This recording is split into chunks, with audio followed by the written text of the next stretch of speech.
Quick warning, this review features discussion about emerald fennel, so please be nice to me. I'm very fragile this Valentine's Day. Hello, fellas and ladies. It's time for a review for a movie that everyone is very normal about. I'm of course talking about Wuthering Heights, or Wuthering Heights in quotations. This is an adaptation by Emerald Fennell of the classic 19th century novel by Emily Bronte, which follows childhood friends, I suppose, Kathy and Heathcliff, played by Margot Robbie and Jacob Elordi, who share an unspoken love for one another. When Kathy marries a wealthy man and brings her to a life of riches, Heathcliff disappears for years, and upon his return, the two begin a strange, toxic, psychosexual game between the two as their longing for each other reaches several breaking points. I won't discuss too deeply all the controversy involving the faithfulness to the original book, mainly because I had just read it this week, haven't even finished it yet, so my grasp on the book is still that of a passenger, although I can definitely see why fans are not very pleased. But before I go further, I do want to point out that Emerald Fennell is a director that, despite,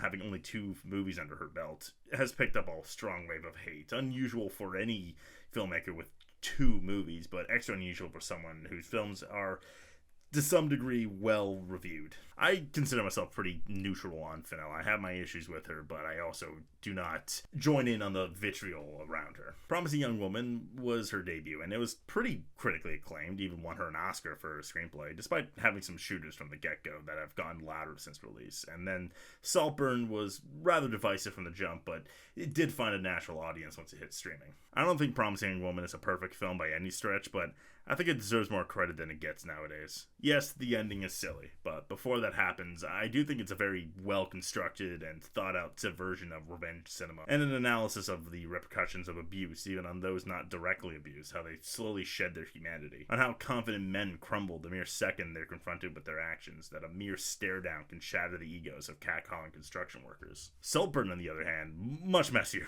A weird, talented Mr. Ripley ripoff who's infamous for its gross-out moments, but I think this is where Promising Young Woman revisionism came to be, which I find personally unfair. The ending of Saltburn is not very good and really gives the movie a hit, making you question anything like that was on Fennell's mind. The ending of Promising Young Woman is not good, but at the very least it's somewhat in line with the rest of the film and the protagonist. Saltburn and Emerald Fennell herself prides herself too much in hiding from the audience, something that you'll lose an audience for 100% of the time. Every scene seems like it's building up to something with its tension before cutting to the next scene and starting over. The main character's psyche is toyed with and is maybe getting somewhere with this impulsive obsession, but when the end comes, it does a complete 180. Turns out he hated the family the whole time and killed all of them. Okay, well then why'd you drink his fucking cum? That gained Emerald Fennell a reputation as a false provocateur, and I leaned somewhere in the middle with her. On one hand, she has proven with her films that she does have an excellent directorial eye that her naysayers conveniently, disregard. Promising Young Woman isn't doing anything groundbreaking directorially, but it does have a unique tone and visually looks quite nice. And Saltburn is outright gorgeous. On the other hand, it would be much easier to brush off such harsh criticisms after 2 movies if there wasn't so much truth to it, which brings me to her third outing, Wuthering Heights, where I find myself admittedly on the extreme end of the vitriol. Once again, though, her direction is pretty top-notch. Okay, top-notch is extreme. There's higher notches. But the production of the movie is pretty spotless. The cinematography by Linus Sandgren is pretty lush and notably, very well thought out. Using some This Division technology, which has now become a thing, thanks Brady Corbet. There's a lot of breathtaking visuals here, and very, very calculated too.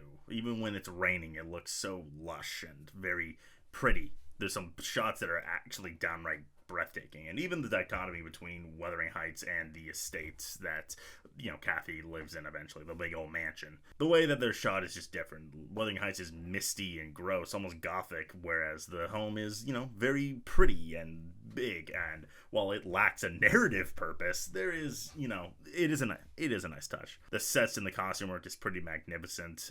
No issues there. I think tone is something that Emerald Fennell is very good at, and while it changes from scene to scene, she is very good at driving the tone to its biggest conclusion. And I will say the performances are a mixed bag for me. I think Hong Chow is wildly wasted, and she is good, but wildly wasted. Shazad Latif is also pretty excellent, although again I think that character is pretty wasted, and both of these characters kind of act as almost a foil to Kathy and Heathcliff's agendas, I guess? I don't know. And for that reason, they're rather not well utilized, but they do give good performances. Alison Oliver is oddly enough the standout, and something I felt with Saltburn as well. She is just pretty fantastic, doing a lot with what she's given, which in this case is pretty tame and pretty messed up, to be honest, but she is pretty excellent, and she does give the tone something else. As far as Jacob Elordi and Margot Robbie go, mixed bag. Jacob Elordi, like many of his performances, is layered with plenty of choices from him, and it works.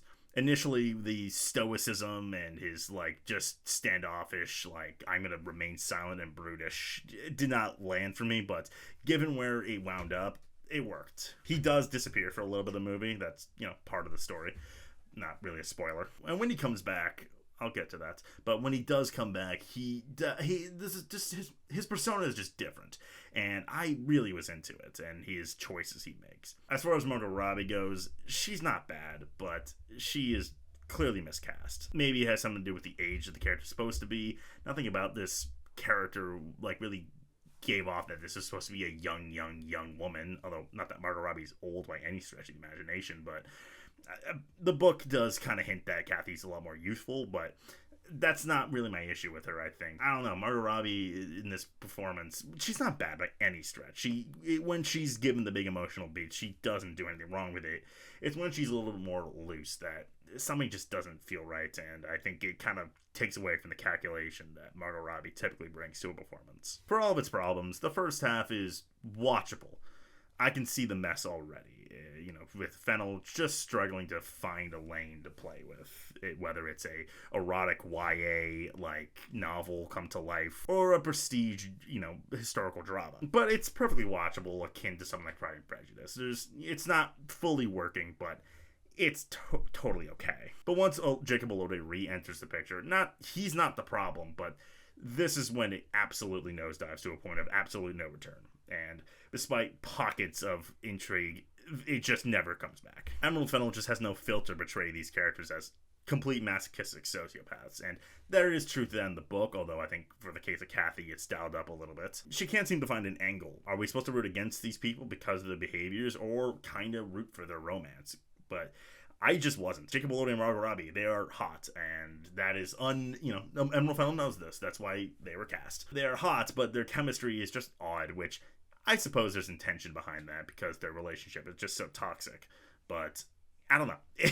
I don't know what Fennell wanted us to think. With the marketing calling this the greatest love story of all time, I would beg to differ. And in terms of the eroticism, it's very bland. Like Emerald Fennell's other movies, she really does indulge in close-ups and details of sometimes pretty gross ones, and you'll have that, there's close-up of Jacob Elordi's sweaty back and the scars on his back, or a lot of him sucking on Robbie's fingers or licking her tears. The two's relationship that's meant to represent longing and regret and all these interesting things that the book brings up, it just comes off as lost, and I think that's where this movie really hits real cliffs, which will then bring me back to the faithfulness to the book. An adaptation is not meant to be a direct one-to-one. In fact, I would argue the main goal, or at least the best adaptations, are interpretations while maintaining the core values of the source material and the characters. This film borders on fan fiction, though, using the names of the characters from the book and loose plot lines as the catalyst for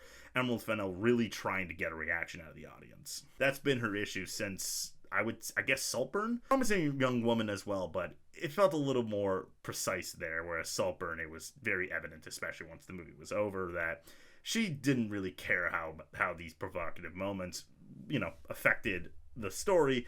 She just wants reactions. Fennell wants people to find her provocative more than she actually is. Say what you will about a filmmaker like Ari Aster, he is just a weird storyteller. That's just who he is. And like in Saltburn, so much of the weird shit gets in the way of consistent character writing. She wants to be erotic. She wants this movie to be quote-unquote hot, but I don't know, there's pretty stale PG-13 sex scenes in this movie, and I don't know, Jacob Elordi running his fingers through egg yolk. It's just not as sexy as it seems to think it is. And I don't know, because the two subjects are hot, it was supposed to be hot as well, but I don't know. The most erotic scene in the movie involves Jacob Elordi and Alison Oliver, and that scene is pretty, that one's actually oh wow, Emerald Fennell is actually doing something pretty interesting here. But even in that scene, and mostly where it leads to, it once again reveals a sincere, focused problem on Fennell's end, and that she has these ideas for scenes, but forgets that she has a whole movie to put them in, and wants to rile people up so bad that she forgot to make a compelling movie that's much more stale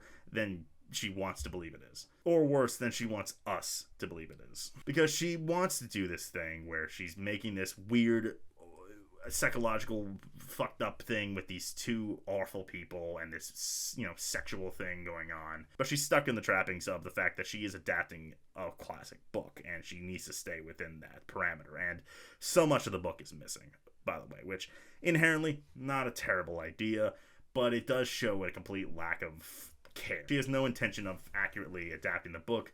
She just wants people to think she's a freak. The Charlie XCX music doesn't match the tone here whatsoever with the lavish and Gotham scope of the movie. No disrespect to Charlie XCX, I think the music's fine. Just with this movie, it doesn't work. It just adds to the faux-ness of it. I more just am not happy at how plastic this movie feels. I totally get not being happy that it's just completely unfaithful to a very beloved book. But if you can, maintain some of the, source material's essence, and that's okay if you change some things around narratively, but this movie pretends to. And unlike with something like Saltburn, I think audiences are going to catch on pretty quickly that this is not at all what's being advertised. And I don't even think that it's being falsely advertised or anything like that. I just think Emerald Fennell actually thinks that this movie is hot. And I can't remember at what point I just threw my hands up and said, wow, this sucks, but it just, every scene was just completely different, while still doing the same thing. It was not good. I really wish Fennell would, hone a lot of what makes her direction so great into her writing, because I don't want to be a part of the train that absolutely despises her, because she does have some talent. But this, Wuthering Heights was not it. It was actually pretty atrocious. Wuthering Heights is too gorgeous in scope and scenery for me to call this a 100% disaster. An utter failure on every level, because just visually it evidently isn't. But Emerald Fennell just can't seem to help herself, and her base desire to gain reaction from the audience is apparent at this point, after only 3 films, and in this case, it feels muddy and transparent in all the worst ways. Whatever hints of compelling narrative turns this movie took at first is all gone and disintegrated by the back half, and maybe next time, worry less about being perceived as someone who really quote-unquote went there and actually read a compelling story. She seems to have interest in the inner desires of people, but not enough. And I'm giving Wuthering Heights 3 Fennells out of 10. To be 3 movies in and everyone knows your tricks is pretty not great. And as an aside, the rating was a little higher before I watched Pillion this morning. And pretty much everything about that movie is what Fennell wants to be. Actually provocative, but also actually romantic and actually engaging with the characters and their dynamic with each other. Craziness of what happens and the weird sex stuff is secondary. Watch Pillion and not Wuthering Heights. It is terrible. That's what I got. That's it. Let's go and share. Bye-bye.